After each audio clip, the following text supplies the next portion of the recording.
రూమ్లో ఇద్దరు మనుషులకు సరిపడా ఉప్మా తయారు చేసే విధానం.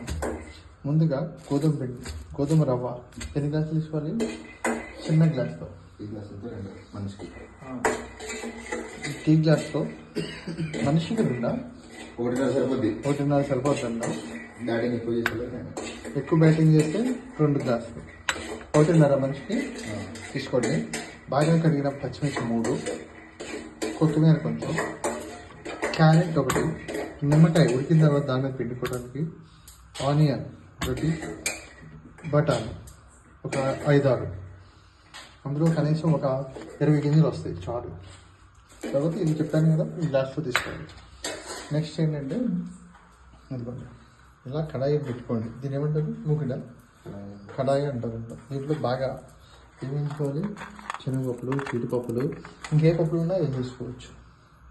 తర్వాత మళ్ళీ నెక్స్ట్ స్టెప్, ఇది కొంచెం వాటర్ ఫస్ట్ వేడి చేసుకొని ఉడకబెట్టుకోవాలి. దీన్ని తర్వాత ఇవన్నీ తాలింపు పెట్టి అందులో పడేసి కొంచెం ఉడకనిచ్చి తర్వాత తినటమే అయిపోయింది.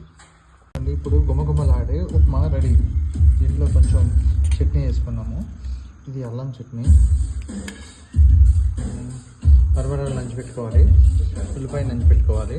ఎందుకంటే మా వాడు తినేస్తాడు కాబట్టి నేను ఇంతకన్నా ఎక్కువ ఫుడ్ చేయలేను, నేను తినాలి, లేకపోతే వీడు మొత్తం తినేస్తాడు. కొంచెం నెయ్యి కూడా వేసుకోండి.